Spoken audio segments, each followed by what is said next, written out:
देते हैं। आज भी अधिकारी भ्रमित कर रहे हैं। चोर बिल्डर की संपत्ति जब्त करो, घर खरीदार मांगे अधिकार। जो रेरा है ना वो स्टेट वाइज चेंज हो रहा है, जबकि उसकी पावर सेंट्रली इक्वल होनी चाहिए। तो ये दंतहीन बनने से सब कुछ नुकसान हो गया। देश को अथॉरिटी है।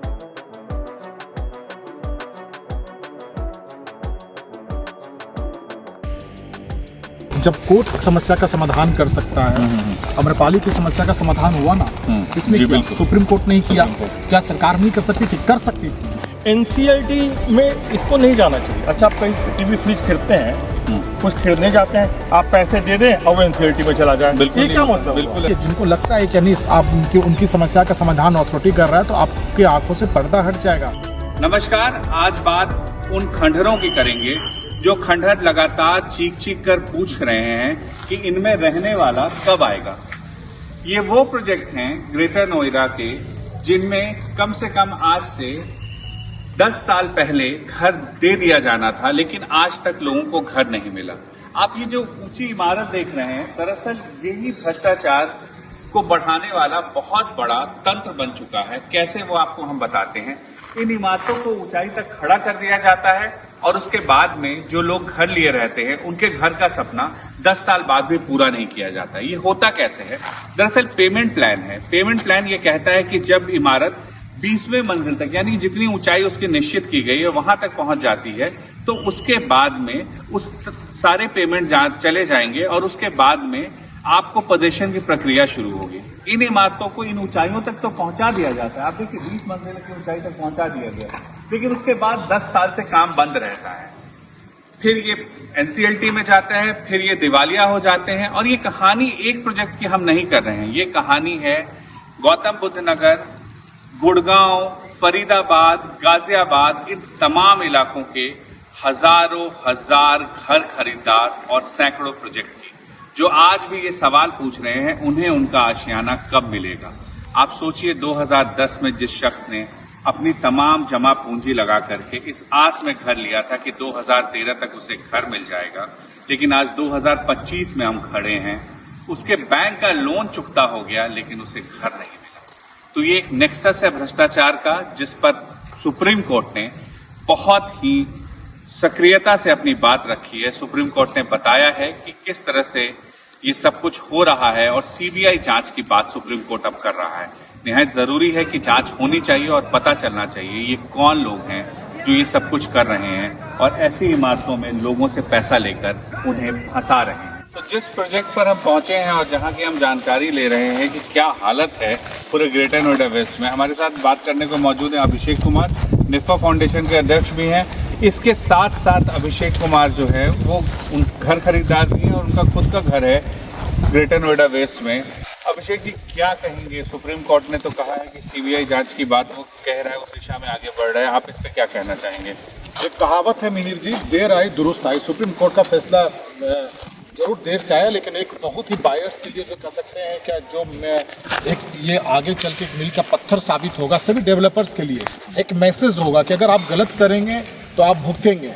तो सुप्रीम कोर्ट का जो फैसला आया है 1-2 दिनों में, क्या आप इसमें वो जहाँ भी इसमें प्राधिकरण और बैंकों की मिली भगत जो पूरा एक नेक्सस था, उसकी जांच के लिए उन्होंने जो कहा है एसआईटी और सीबीआई की जांच करवाएंगे, तो एक बहुत स्वागत योग्य फैसला। और इससे उम्मीदें जागी हैं कि आगे जो भी डेवलपर्स, जो भी बैंक के अधिकारी लिप्त हैं, जो भ्रष्टाचार अधिकारी लिप्त हैं, उनके खिलाफ कार्रवाई होने होगी और जो घर खरीदार लंबे अरसे से फंसे हुए हैं, कुछ ना कुछ उनका समाधान। अभिषेक जी, ये जो इमारत है हम सामने देख रहे हैं, ये 20 मंजिल तक खड़ी कर दी गई। आपको भी पता है क्यों 20 मंजिल तक खड़ी की जाती है और फिर बाद में काम रोक दिया जाता है, हर खरीदार फंस जाता है। ये 10 साल से इसी तरह खड़ी होती है। ये इकलौता एक इमारत नहीं, इस तरह के यहाँ पर हजारों इमारतें ऐसे हैं जो पिछले 15 साल से इसी तरह खड़ा है।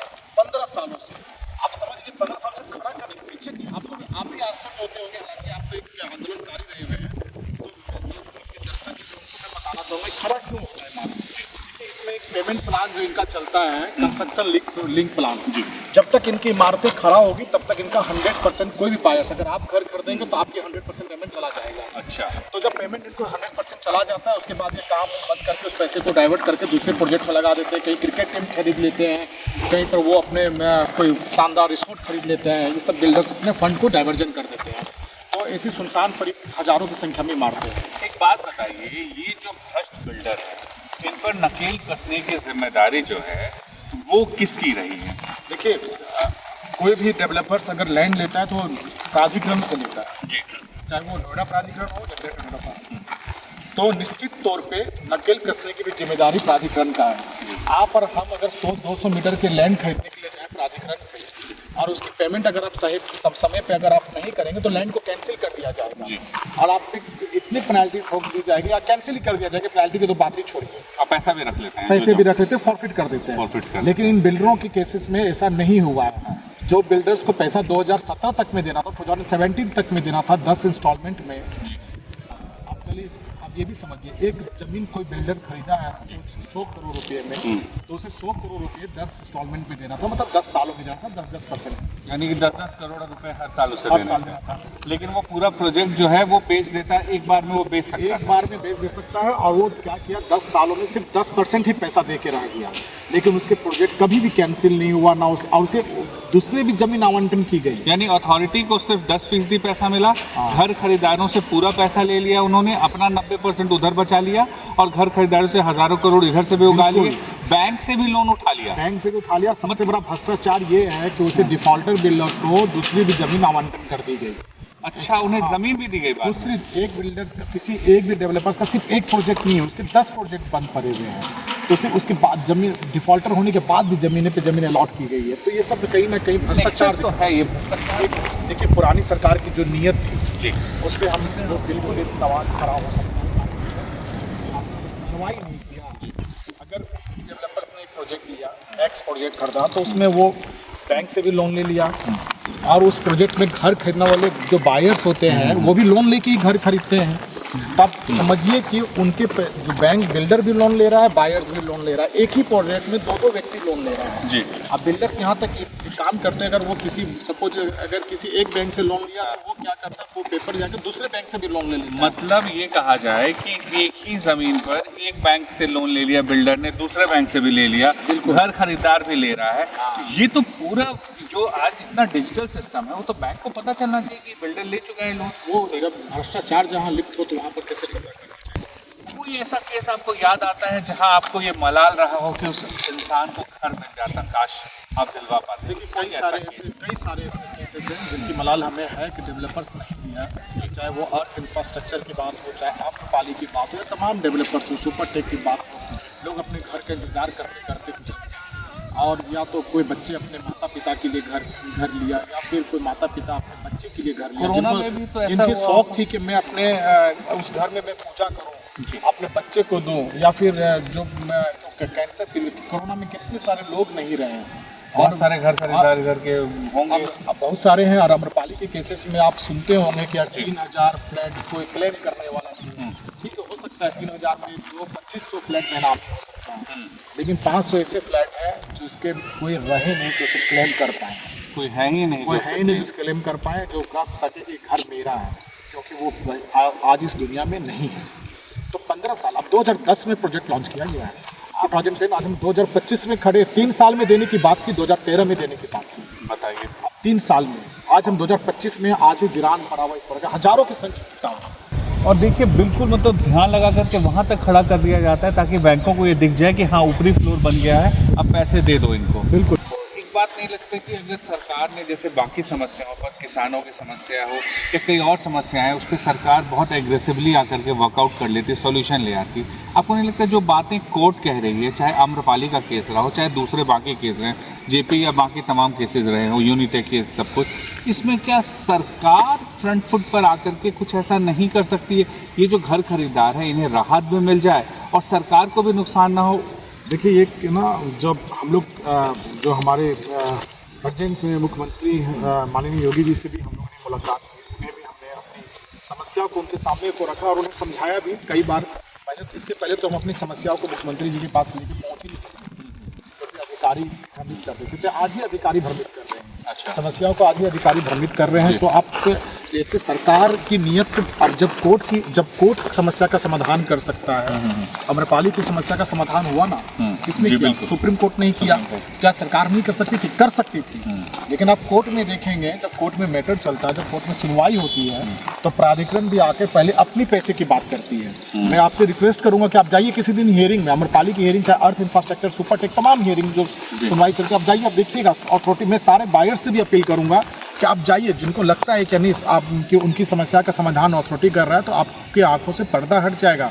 अथॉरिटी वहां जाती तो सबसे पहले कहती है, आप मुझे मेरा पैसा कब मिलेगा। और जो पैसा उनकी खुद की गलती से बिल्डरों के पास बकाया है, बिल्कुल। जब पहला बकाया उनके पास, जब पहला डिफॉल्ट हुआ, उस दिन उन्होंने कोई एक्शन नहीं लिया। बिल्कुल। देखिए, प्राधिकरण अपने पैसे की बात करता है, बैंक अपने पैसे की बात करता है, यहाँ पर घर खरीदारों का सुध लेने वाला कोई नहीं है। तो अभी कोर्ट पे हम जो विश्वास है, सर्वोच्च न्यायालय पे विश्वास है हमें, क्या बायर्स का समस्या का समाधान वहाँ से जरूर निकलेगा। निश्चित तौर पे माननीय मुख्यमंत्री जी भी प्रयास कर रहे हैं। मुख्यमंत्री से कोई अपील करना चाहेंगे आप?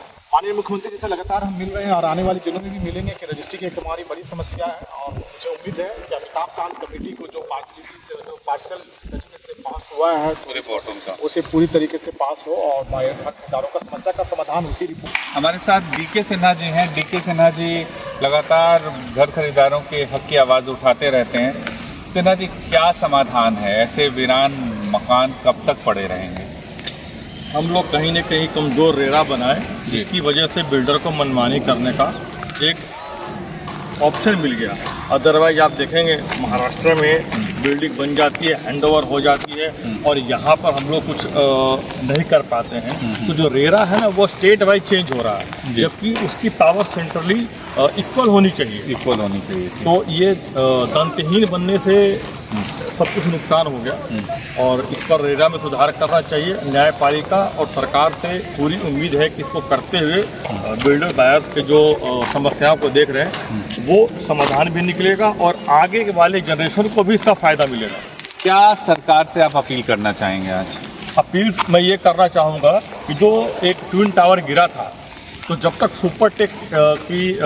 जब सुप्रीम कोर्ट की जब तक वर्डिक्ट नहीं आई थी, सब अपने आप को क्लीन चिट दे रहे थे। उनके वर्डिक्ट के बाद ही गलतियों पर उंगली उठी, कोई न कोई दोषी पाया गया।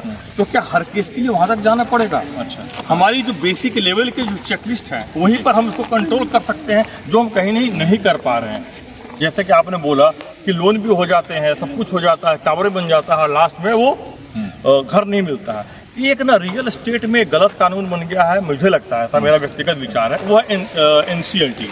NCLT में इसको नहीं जाना चाहिए। अच्छा, आप कहीं टीवी फ्रिज खरीदते हैं, कुछ खरीदने जाते हैं, आप पैसे दे दें और वो NCLT में चला जाए। बिल्कुल, क्या मतलब? बिल्कुल ऐसा नहीं होता। मैंने एक घर खरीदा तो मुझे घर दोगे, तुम NCLT में कहाँ जा रहे हो? जी बिल्कुल, इस पर विचार किया जाना चाहिए। बहुत बहुत शुक्रिया डीके सिन्हा जी।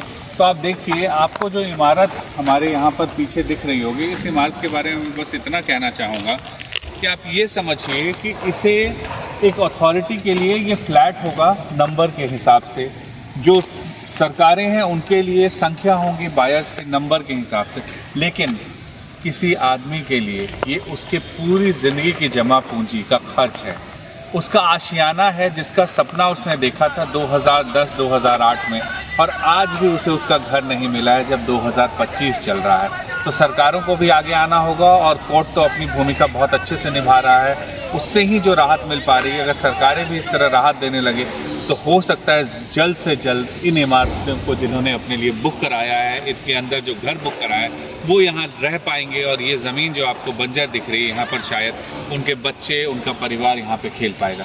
फिलहाल मिहिर गौतम ऑफिशियल में इतना ही। आपको ये वीडियो कैसा लगा हमें ज़रूर बताइएगा। आपका फीडबैक हमारे लिए बहुत मायने रखता है। बहुत बहुत शुक्रिया, धन्यवाद।